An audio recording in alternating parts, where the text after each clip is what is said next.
Do you wanna know the meaning of life? Listen to my perils and strife.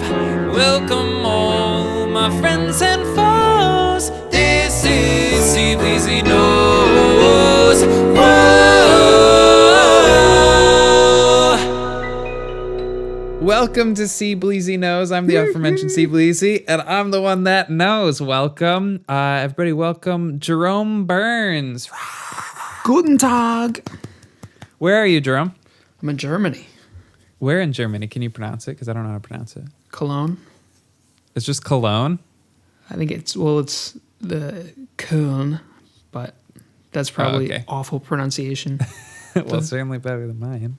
We'll see. Your German listeners can tear me apart. Yeah, all of them for sure. So you don't know what we're talking about today yet. Oh, yeah. And that's by design. Sorpresa. Because we've talked about this topic before and just in our personal lives. But I want to come to it from a different angle. So this is a different side of this. And I want to start in the first segment today. I'm just going to start to talk to you about this weird thing that I just learned about that exists called the International Organization for Standardization. Have you ever heard of that? No. Okay, good. I'm really curious where you're coming out with this. It's all gonna wrap up. So I'll say this much: I bought a standard today. What does that mean? So there's a thing you can do it's called the ISO, even though that's not the order of the names. International Organization for Standardization, but it's ISO. Jeez. Okay. Rather than iOS, because maybe they knew that's the iPhone operating system now. It's good foresight. So this is an organization that comes up with like what we might call like best practices for industries. And that's their whole purpose. Whoa. So they get like experts in the field to like come together and have all sorts of meetings to come up with like the standard of literally everything you can think of. Just everything. They have thousands and thousands of standards. All right. None of this is clicking right now, but keep going. No, it won't for a while. So like an example of a standard that they're responsible for is like the phone Wi-Fi. So if you go to Germany or you're in America, your Wi-Fi works with your phone, right? It's the standard like system that they've decided, and they decided before that. Right now they're coming up with a standard for 5G internet, the next one. And so there's all these companies that are like vying for that 5G to be the standard, because whatever the standard is, all of the industries have to conform to that standard if they want to play on an international scale. So right now they're saying like, oh, ours is the best. This is what 5G should be. And then once the standard is set, the standard's set. And you don't have to follow the standard, but everybody else probably will. And so in order to like have your technology work with everybody else's. You can't be left behind, the only one not doing it. Right. Now, you want to hear the first standard they ever set? Yeah. Okay, so they met in like 1946. They began in like 1947. This was the first organization, like they started having meetings. 1951, ISO number 1 was the temperature to measure lengths. What?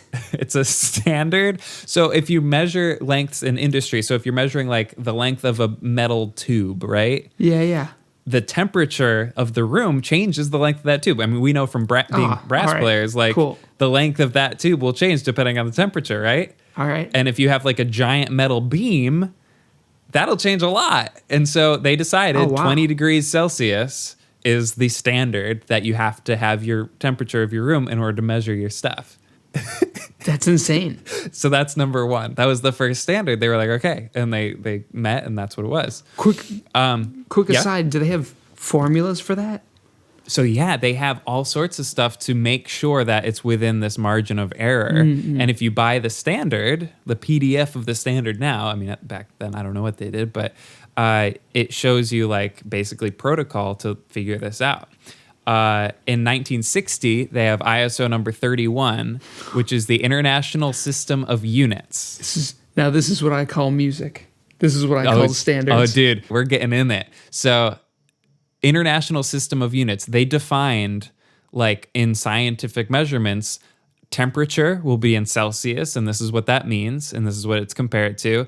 They said like metric, so we like length in meters, and time in seconds, and it's precisely what that means. And it says like the length of time that a second is, it defines it. So across the board, you go and like, obviously seconds had been figured out by the 60s, but it is now defining these as like the scientific standard. And if you're going to talk about any of these scientifically, that's why like we didn't conform to that in America with the metric system or, Celsius, but in any scientific journal or anything, it's in metric and it's Celsius because that's the scientific consensus.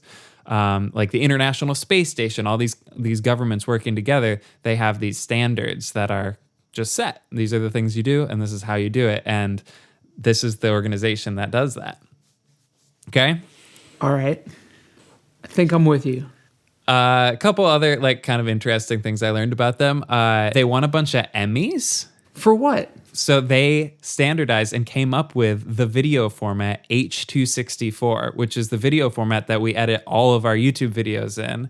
And they won an Emmy because they literally like had all these scientists come in and figure out this standard video format. It's this video format that is super fast streaming, and it also doesn't really lose HD content quality. So it basically has this really, really compressed file that is really high quality audio and video. And so they won an Emmy in, I think it was 2008. And then they won another one in 2018 for coming up with these video formats. All right. Okay. Now that all kind of makes sense, right? Because you're like, okay, these are tangible things that you're just saying like, this is the standard. Got it, right? Video format, temperature. Got it. You got it, right? Makes sense. They also have what they call family of standards. And you can purchase a whole bunch of standards together in a pack.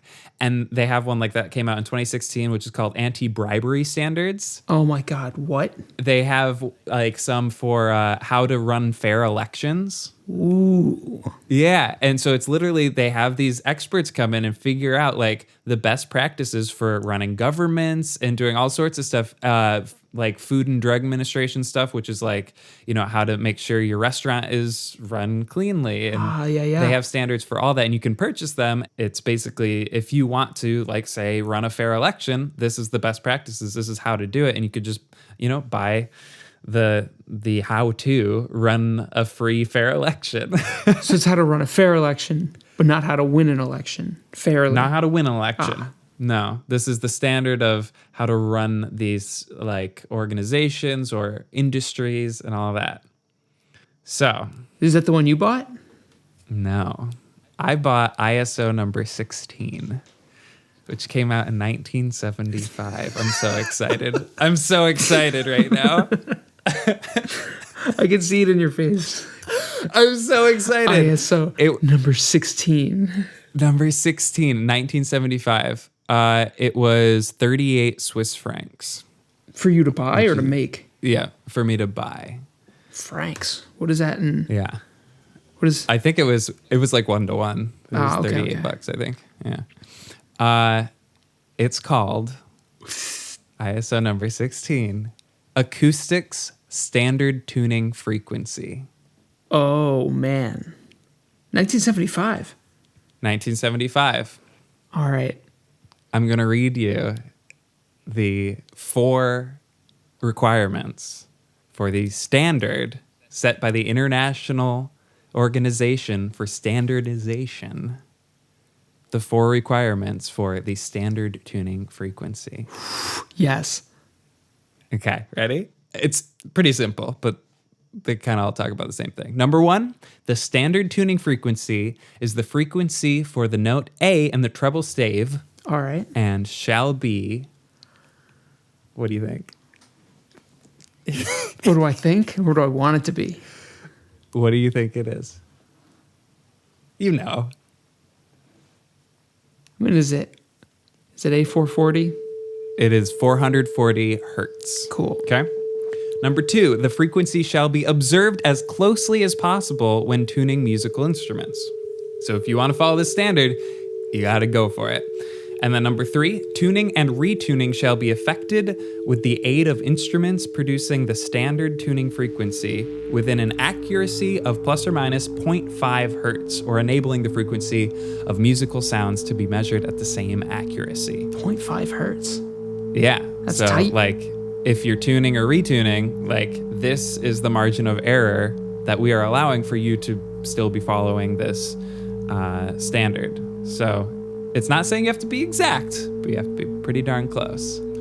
And then number 4, for manufacturers, it says musical instruments shall be so constructed that under the temperature, remember the temperature, Yeah. 20 degrees Celsius, and other working conditions specified by the manufacturer, they are capable of being tuned in accordance with the standard frequency of 440 hertz. To this end, instrument manufacturers may find it desirable to use tuning devices having an accuracy equal to or better than plus or minus 0.25 hertz. So even more accurate if you're manufacturing the instruments. All right. So there it is. Now, I will say that the ISO, they're not the ones who wrote the standard, but they adopted it. There was an American, the American Standards Association wrote it in 1936. So that was when the standard was written, but it wasn't the international standard. That was just the American standard in 1936. How much do the American standards and international standards differ? Well, at that point, a ton. It was, you would have a standard in the different countries. And so it was super important for this international organization to kind of pick one. And they would get all of the minds together and they'd have all sorts of arguments, and their governments would argue over, literally, like there were laws in Italy saying like what the tuning should be. And they said they would confiscate your tuning forks if they were incorrect. Whoa. When was this? So that was before the international standard was implemented. That was around like Verdi and stuff. So, okay. So how did we get here is the question. So first let's understand, just for the listeners, like what we're talking about. 440 hertz is just a vibration, right? It's a number of vibrations per second. Just a wave. And it's arbitrary, but all vibrations are. No, everything has a purpose and a meaning. Everything. Well, maybe. I don't know. But if we go backwards, we go to like the monks who were singing, and they had to pick a pitch. Mm-hmm. And that was like the first, like, this is what A was just the lowest note that they would sing. And so that varies, like literally singer Person to singer. Person, yeah. Yeah. And it was like, okay, so this is the one that we're starting on, and then everything's based on that note. And that's A. We're just calling it A. And then 1711, John Shore invented the tuning fork, and that was 423.5 hertz as A. So super low. And then the French standard was A 435 hertz in the 1860s. All right, 35. And the Austrian's government in like 1885 recommended that as well as A 435. And so they're just kind of like starting to come to a consensus. But what is the number that is bouncing around in your head this whole conversation? A432. A432. So we haven't gotten to that at all. There's this guy, Johann Schiebler, who said A440 in 1834. He invented like the tonometer. This guy was ahead of the curve. He knew. Oh, yeah, I guess so. 1834. Yeah, that I believe is the earliest one that I've found of A440 as being a standard.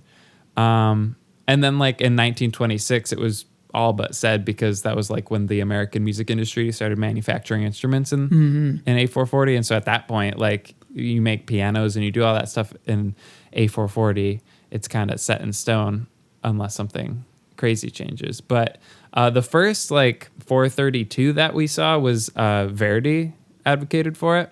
But there is a little bit, like sometimes people call it Verdi tuning, but most of the time they're not talking about Verdi when they're talking about 432. Yeah. So okay, tell me what do you know about 432? It has mystic qualities. Okay. Tell me everything you've heard or you think about it, because I want to know what, like, I've just read about it for like weeks. So I want to know what you, just like the commoner, but also like a music person who is like around this all the time. Like, what have you heard about it? that it's somehow the way it vibrates. It's somehow synchronous with like our cells and the universe.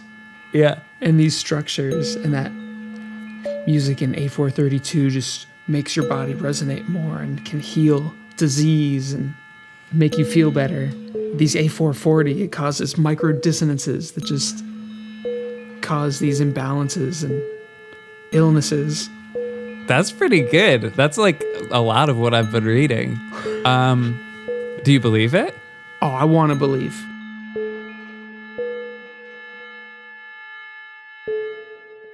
So a quick YouTube search of just the number 432 comes up with thousands of videos of people claiming the healing properties of this frequency and often the damaging properties of 440. A432 is a pitch standard that's way more aligned with nature. And 440 is at best a fairly ill-considered number, and at worst, it's actually really damaging to human beings and to society. There's been a lot of things that I've uncovered. Amazonian shamans, and deep in the Amazon, their voices, their healing voices that they sing, is tuned in the 432. That's the secret, how to turn chaos into order. 432 hertz. That's the real occultic secret behind it. It's not just, does it sound good or does it sound worse? No, it has a way deeper meaning than that.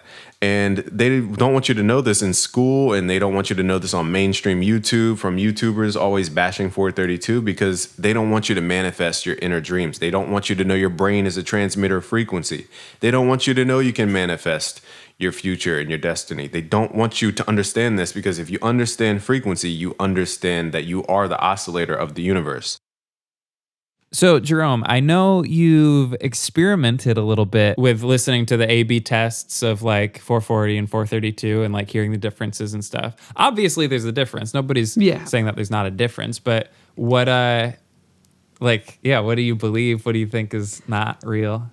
Well, I found on SoundCloud, there was this A432 orchestra, the little chamber group, and their recordings sound awesome.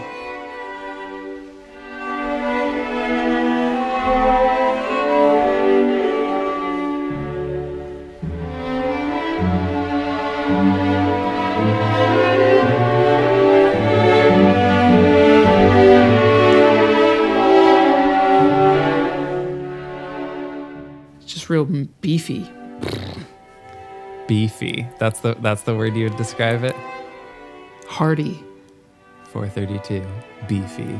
You know, when people transpose, because I know a lot of people took like Tool albums. Lateralis and A432. It's cool. I think it sounds great. But I think it's different if you're artificially just taking it down versus if you were creating it. So you think that if you just take a recording that was recorded at 440 and detune it, you're not getting the right vibrations? Nah. I think you're wrong, but for the right reasons. I'll take it. I think if you were like in a hall listening to an orchestra play 440 versus 432, that's definitely different. Yeah. Like you're feeling the vibrations.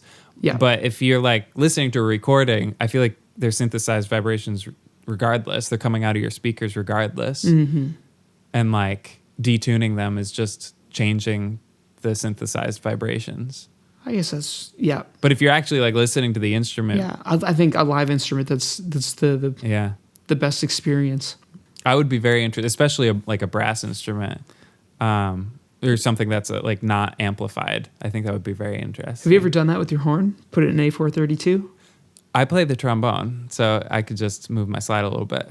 When I was at MSM, because they did A442. Ooh. They were very proud. Wait, why? I'm pretty sure that's what the New York Phil does. We're A442. Oh, cool. Great. Now I feel flat all the time. Exactly. And then I went down just a mini rabbit hole. It's like A432. And then like pictures of, like, oh, here's water being vibrated at A440, A432, and it creates this beautiful geometric pattern. Like, oh man, yeah, I've seen those. I want that. So then just pull my tuning slide out. Forget when I go to rehearsals. So That's interesting you bring up the New York Phil, because in the late 1930s, there was an international conference to like figure it out. And so the British standard was like set in 1939 at 440, but the New York Phil and the Boston Symphony, like they continued to use A442. So it's very interesting. Like maybe they still are using 442. Okay, so here's the issue. With A432? Yeah. We have gotten all the way through music history, and there's one mention of A432, and it's just for a blip in Italy. Where did it come from? And when? Oh, just like the recent infatuation with it? Somewhere in Eastern music, Eastern medicine? That would be the hope, right? Yeah. Please, that'd be cool. We'll learn about where this all came from. Oh, you have answers. Oh, I have answers. Oh, yes. We're going to learn after the break.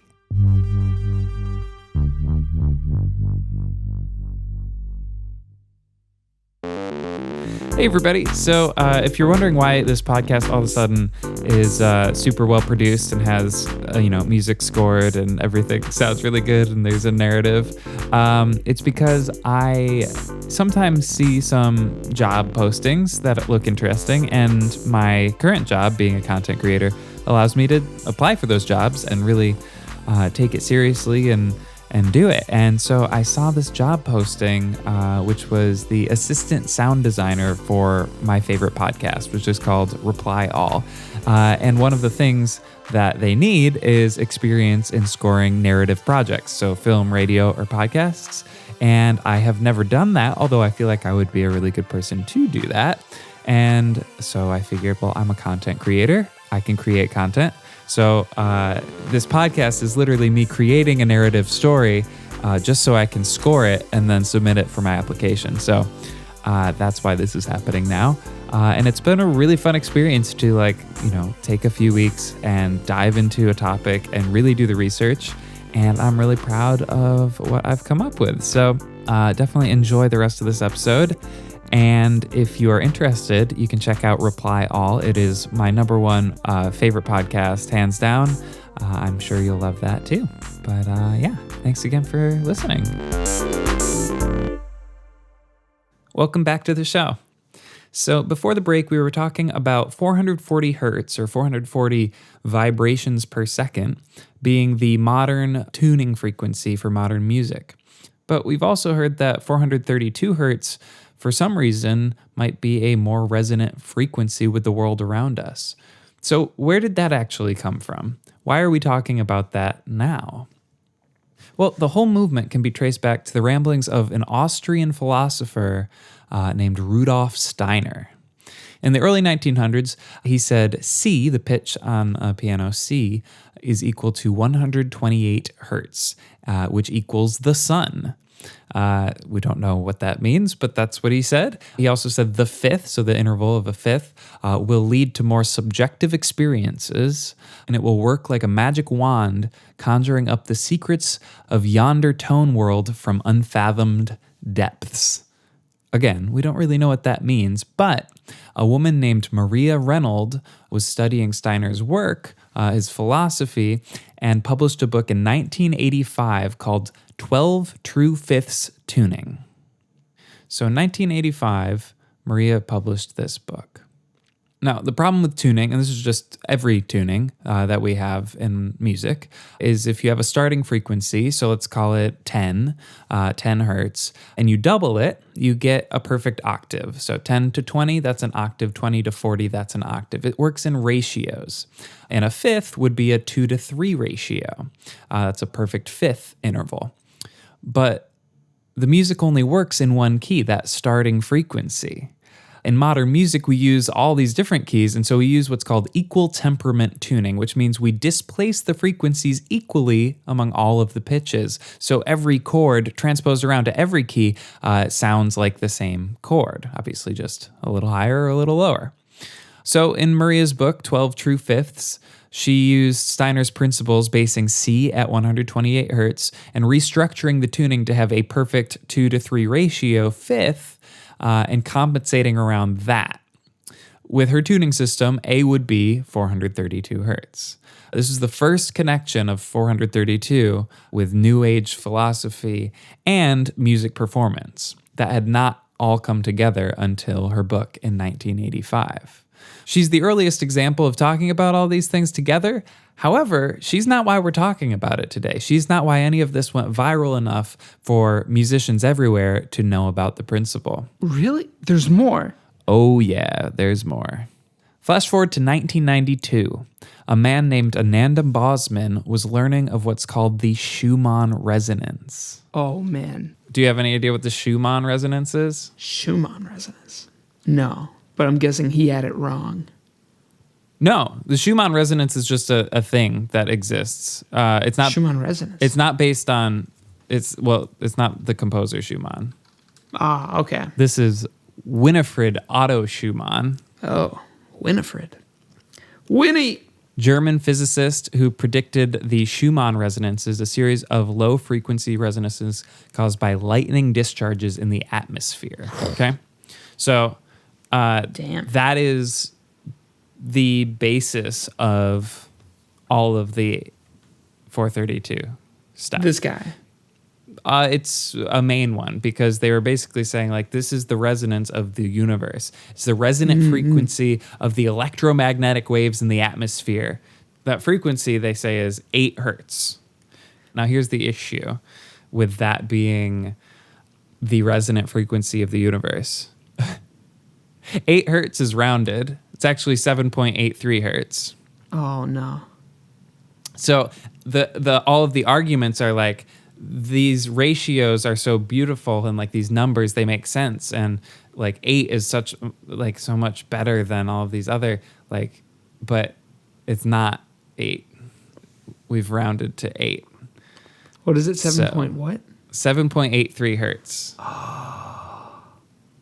So Ananda learns of all this and he rounds the Schumann resonance to 8 hertz. He's the one who rounds it from 7.8 up to 8, which honestly is my biggest beef with this whole thing. They're basing a very mathematical principle on that rounded number. If you use the correct Schumann resonance, the true ratio would make A 422.82, which again means nothing, but at least the math is right. The math isn't even that hard, but we like pretty numbers. So 8 up to 432, that's what it is. Even though, again, the literal only thing that matters is the base frequency being the Schumann resonance, which is rounded.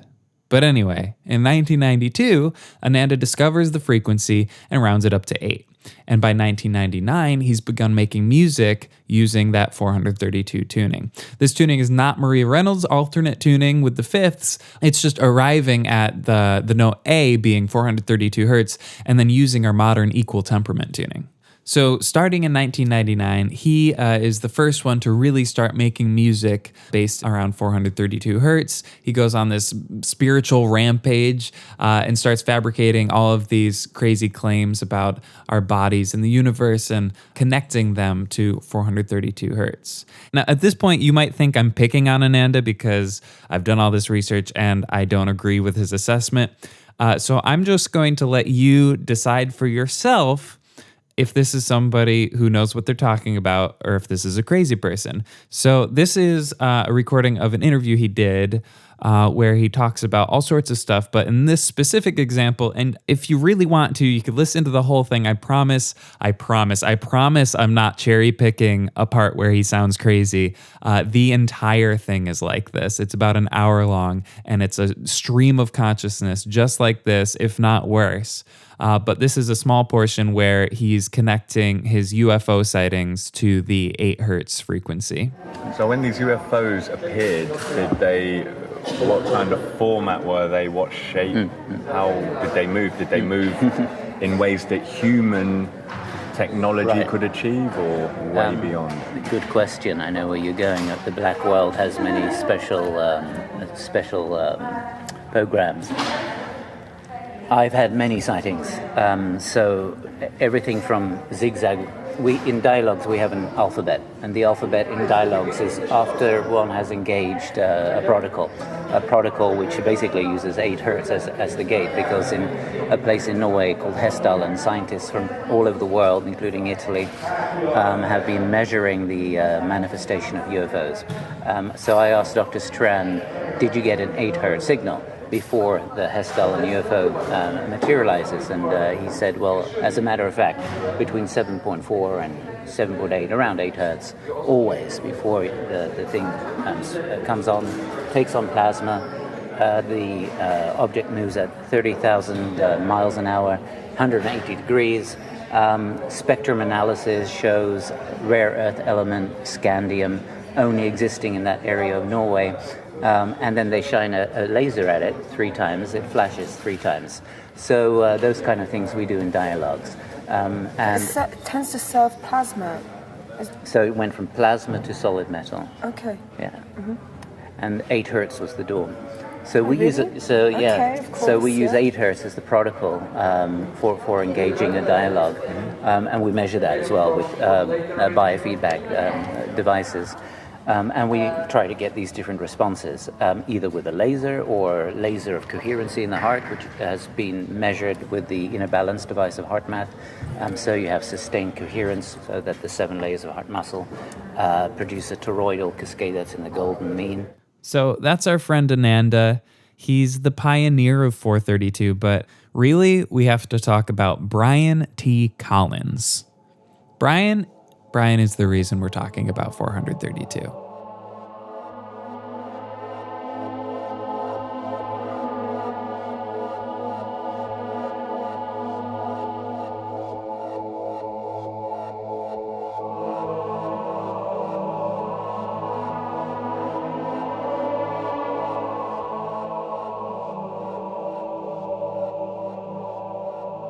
My name is Rosina Wellman, and I'm a facilitator of family and systemic constellations. And it was through this work that I met Brian T. Collins. We have both a passion for the ancestral lines, and the work of systemic constellations very much involves the transgenerational traumas which happen within our family systems. So it was through this that I got into discussion with Brian, who introduced me to 432 music. But another part of what Brian does, which is the ability he has, his gift of connecting and revitalizing the ancient stones and listening to the earth and helping the earth heal. His name is Brian T. Collins, and he does this energy healing through sound, through music, which is so unique and different. If you're like me and you've done healing, you've done energy work, but nothing with actual music, you will be super intrigued by today's interview. In 2008, Brian T. Collins, he released his first album called The Frequency of Light. I could make a joke about the frequency of light, but we're not going to do that. The music is at the standard 440 hertz, but he was certainly, experimenting with New Age philosophy. And then he combines the work of Ananda and Maria, and he creates an entire culture around 432. He's doing observational research about how it made people feel. His studies are completely biased because, he's the one that's putting on these studies saying, oh, don't you like this better than that one? And they're in desperate need of a control group or, a placebo control at like 433 hertz. So, is that really different than 432? Or do you just like it because it's different from 440? But he set out to make it his life's work to advocate for 432.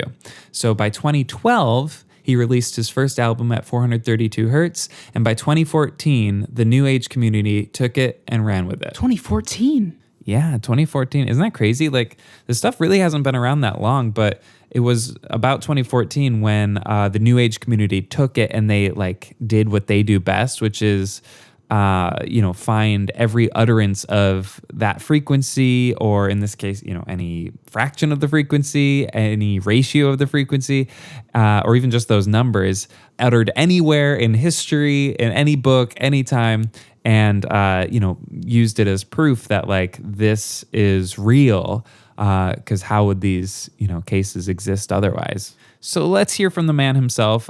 This is a Brian T. Collins interview. where he's talking about how he came up with all this stuff. And let's remember that he is claiming to be from the scientific side, not the spiritual side. But I'll let you be the judge of that. I was in a car accident. I was struck by a car, and it gave me an ability called clairaudience. What it did do was it gave me an extra sensitive ability to be able to hear into people's field. And I used to be able to sense if something was up with someone, if they were having an inner problem of sorts. And so I kind of developed that over the years. I'm also working multidimensionally. Mm-hmm. I'm working with all different types of tool sets that I'm being able to draw upon to work somebody through and past the blocks and past the spells of language that sustain those blocks.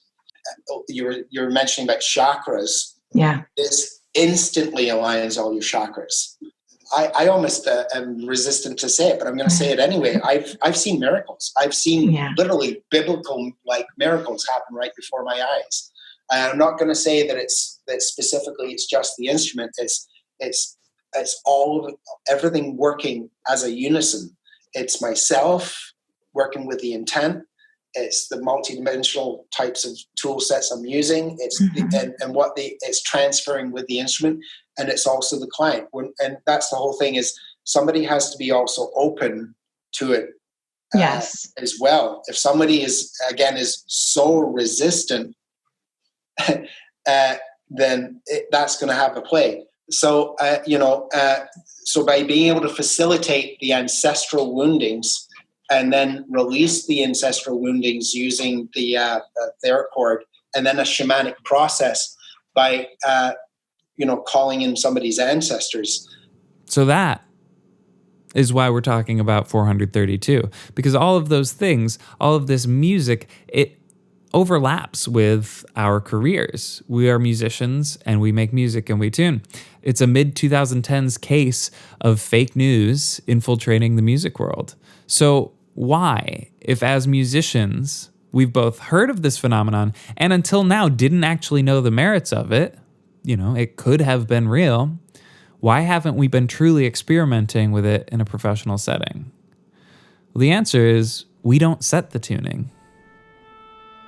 The oboe does. Oh, those bastards. Right? But it's okay. Think of it this way. Our goal as musicians is not to be in tune with 440 hertz, which is good because we almost never actually are. What we do is tune to each other, and we make beautiful music, hopefully. The pitch relationships are important to us, not the frequencies themselves. We create tonal integrity with intervals and chords, not specific tones. I'm listening if you think a perfect fifth makes us feel a certain way. A random sine wave in the middle of the audible spectrum, not so much.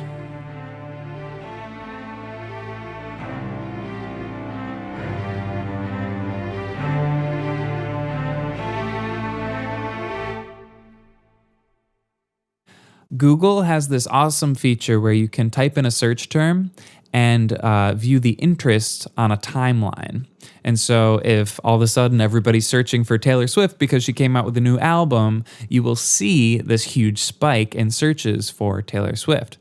So when you type in 432 hertz, we see basically nothing. All through the early 2000s, a couple little spikes when people wrote these articles or the books came out. And then around 2014, when Brian T. Collins was doing most of his early work, we see these huge spikes. And it's an upward tick from there going straight up through present day. With a lot of this new age stuff, I think what gets kind of lost is it's new. It hasn't been around for eons like they often want you to believe. And I'm not saying that none of these things could be real. I'm just saying that sometimes the argument is that these principles are so old that they are the fabric of humanity. And that's just not the case. These things have been talked about for 5 or 6 years, and that's actually it. The oldest utterance of this, we said, was 1985, and it really didn't gain traction or any studies of it whatsoever until, like 2014. So just kind of keep that stuff in mind. And also try to use a little bit of common sense. While I was going down this rabbit hole, I found this, which was, I was like, okay, well, if that's like an earthly frequency, that it's like you could measure anything and create this like story around it, right? No matter what. Like imagine if you just had this like lucky number, like 19, and sure, if it shows up in your life, like that's kind of a coincidence. You weren't looking for it, and there it is. Imagine you go on the internet looking for the number 19 and all of the instances where it is. You'll find them. You'll find them all over the place. You'll be like, look, there's a 19, there's the 19, there's a 19 in my URL right now. Like, if you look for it. Hey, there's one in mine too. See? You'll find it everywhere. But that's what's happened with this frequency is like people are going around just trying to find this frequency or versions of it, or, there's so many numbers involved there because you can divide it, you can multiply it, you can find ways where it fits. And they found them all. But none of them are musicians. None of them are scientists. These are spiritual leaders who are just trying to find a resonant frequency. But again, the resonant frequency is not 8. It's 7.83. And so I decided I wanted to find what a more universal frequency would be. If that's an earthly frequency, I want to find the universe's frequency. Ooh, so okay. Here's what I found. About 250 million light years away, at the center of a cluster of thousands of galaxies, a supermassive black hole is humming to itself in the deepest note the universe has ever heard. What? The note is B flat. There's just, it's not anticlimactic, but there's just something. Oh, wait. Oh, yeah. It's humming. It has to be a note. Guess what it is? Yeah. B flat. B flat, yeah. What? Are you ready, though? All right. The note is B flat, about 57 octaves below middle C. What? Which is about 1,000,000,000,000,000 billion times deeper than the lowest frequency sound we can hear. Oh my God. That's an actual number from actual scientists. The deepest sound you've ever heard has a cycle of about 1 oscillation every 20th of a second, okay? The drone of Perseus black hole has a cycle of about 1 oscillation every 10 million years. Oh my God. So I'm just saying, if there's a universal frequency, it's that. That is the frequency. That's got to be great. That 1 oscillation every 10 million years. Here it comes. So, I mean, really at that point, if you think about like, like the Mythbusters when they like blow stuff up and you see like the wave come out from the middle of it. Yeah. That's really what it like. That's more of what it is it's that vibration, because that's all that's all a frequency is that vibration of like the air. And so this was this giant black hole that just made this like crazy oscillation. But you can measure it, and you can multiply that, and you can find out what pitch it is, and it's a B flat. Yeah. 57 octaves below middle C. So, speaking of math, that's the other reason why people like 432, right? Is because of the simple math. And you start with 8. You actually start with 1 and then double it. 2, 4, 2. 8. Oh, wait, 16. No, yeah. Got it. And people like that math. But the problem with that is that math is based on seconds. Like the hertz that we're talking about is oscillations per second, right? Yeah. And it's saying that like this frequency is a nicer frequency because it's a nicer number. It's a nice even number that divides into itself, right? But that number is based on seconds, which is our own construct. Yeah. The question is, what is a second? Because in order to come up with what the vibration, what the frequency is based on seconds. Mm-hmm. And so the seconds is based on what? Because it's not Earth's rotation. Earth's rotation isn't constant enough. The second was eventually redefined as the duration of 9,192,631,770 periods of the radiation corresponding to the transition between the two hyperfine levels of the ground state of the cesium-133 atom. That's a second. There's nothing spiritual about that, right? These are very clinical. Completely arbitrary. Because the second is completely arbitrary. We just came up with this.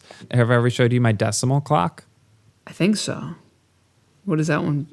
So there's two clocks right now that I'm showing you.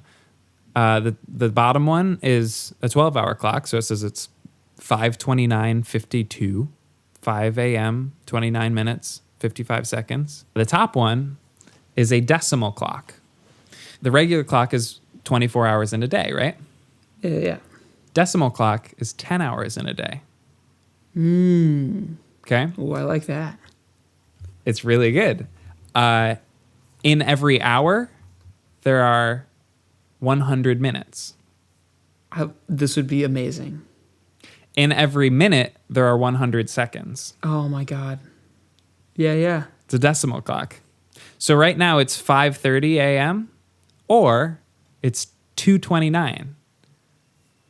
And if you think about where we are in the day, if 1 to 10 is your day, it's easy to visualize. We are 2.29% throughout the day. Yeah. So that's my decimal clock that I like on here. But that is, the French came up with this decimal system. That's where you came up with the metric system and all of that. And they actually came up with the decimal clock, the unit of time. And a second, here, just watch the seconds on here. You see how they don't line up all the time? Yeah. So if you based the frequency on a decimal clock, the numbers would be completely different. The universe does not care about time. The universe does not have seconds. We created seconds. And in fact, we not only created seconds as a way to measure frequencies and time, we standardized that unit in 1960 with ISO number 31. Of course. So if you're really looking for a universal frequency, I think we should go to the universal standard for frequency, ISO number 16, 440 hertz.